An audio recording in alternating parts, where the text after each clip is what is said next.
Genesis 31. Jacob learned that Laban's sons were talking behind his back. Jacob had used our father's wealth to make himself rich at our father's expense. At the same time, Jacob noticed that Laban had changed toward him. He wasn't treating him the same. That's when God said to Jacob, "Go back home where you were born. I'll go with you." So Jacob sent word for Rachel and Leah to meet him out in the field where his flocks were. He said, "I noticed that your father has changed towards me. He doesn't treat me the same as before. But the God of my father hasn't changed. He's still with me. You know how hard I've worked for your father. Still, your father has cheated me over and over, changing my wages time and time again. But God never let him really hurt me. If he said, 'Your wages will consist of speckled animals,' the whole flock would have started having speckled lambs and kids. And if he said, 'From now on your wages will be streaked animals,' the whole flock would have streaked ones. Over and over, God used your father's livestock to reward me. Once while the flocks were mating, I had a dream and saw the billy goats, all of them streaked, speckled, and mottled, mounting their mates. In the dream, an angel of God called out to me, 'Jacob.' I said, 'Yes.' He said, 'Watch closely. Notice that all the goats in the flock that are mating are streaked, speckled, and mottled. I know what Laban's been doing to you. I'm the God of Bethel, where you consecrated a pillar and made a vow to me. Now be on your way, get out of this place, go home to your birthplace.' Rachel and Leah said, 'Has he treated us any better? Aren't we treated worse than outsiders? All he wanted was the money he got from selling us, and he spent all that. Any wealth that God has seen fit to return to us from our father is justly ours and our children's. Go ahead. Do what God told you.' Jacob did it. He put his children and his wives on camels and gathered all his livestock and everything he had gotten, everything acquired in Paddan Aram, to go back home to his father Isaac in the land of Canaan. Laban was off shearing sheep. Rachel stole her father's household gods. Jacob had concealed his plan so well that Laban the Aramean had no idea what was going on. He was totally in the dark. Jacob got away with everything he had and was soon across the Euphrates, headed for the hill country of Gilead. 3 days later, Laban got the news. Jacob's run off. Laban rounded up his relatives and chased after him. 7 days later, they caught up with him in the hill country of Gilead.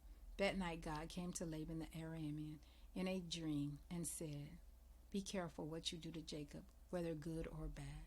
When Laban reached him, Jacob's tents were pitched in the Gilead mountains. Laban pitched his tents there too. 'What do you mean?' said Laban. 'By keeping me in the dark and sneaking off, hauling my daughters off like prisoners of war. Why did you run off like a thief in the night? Why didn't you tell me? Why, I wouldn't have sent you off with a great celebration, music, timbrels, flutes. But you wouldn't permit me so much as a kiss for my daughters and grandchildren. It was a stupid thing for you to do. If I had a mind to, I could destroy you right now. But the God of your father spoke to me last night. Be careful what you do to Jacob, whether good or bad. I understand you left because you were homesick. But why did you steal my household gods?' Jacob answered Laban, 'I was afraid. I thought you would take your daughters away from me by brute force. But as far as your gods are concerned, if you find that anybody here has them, that person dies. With all of us watching, look around. If you find anything here that belongs to you, take it.' Jacob didn't know that Rachel had stolen the gods. Laban went through Jacob's tent, Leah's tent, and the tents of the two maids, but didn't find them. He went from Leah's tent to Rachel's. But Rachel had taken the household goods, put them inside a camel cushion, and was sitting on them. When Laban had gone through the tent, searching high and low without finding a thing, Rachel said to her father, 'Don't think I'm being disrespectful, my master, that I can't stand before you, but I'm having my period.' So even though he turned the place upside down in his search, he didn't find the household goods. Now it was Jacob's turn to get angry. He lit into Laban. 'So what's my crime? What's wrong have I done you that you badger me like this? You've ransacked the place. Have you turned up a single thing that's yours? Let's see it. Display the evidence. Our two families can be the jury and decide between us. In the 20 years I've worked for you, ewes and she-goats never miscarried. I never feasted on the rams from your flock. I never brought you a torn carcass killed by wild animals, but that I paid for it out of my own pocket. Actually, you made me pay whether it was my fault or not. I was out in all kinds of weather, from torrid heat to freezing cold, putting in many a sleepless night. For 20 years I've done this. I've slaved away 14 years for your 2 daughters and another 6 years for your flock, and you've changed my wages 10 times. If the God of my father, the God of Abraham, and the fear of Isaac had not stuck with me, you would have sent me off penniless. But God saw the fix I was in and how hard I had worked, and last night rendered his verdict. Laban defended himself. The daughters are my daughters. The children are my children. The flock is my flock. Everything you see is mine. But what can I do about my daughters or for the children they've had? So let's settle things between us. Make a covenant. God will be the witness between us.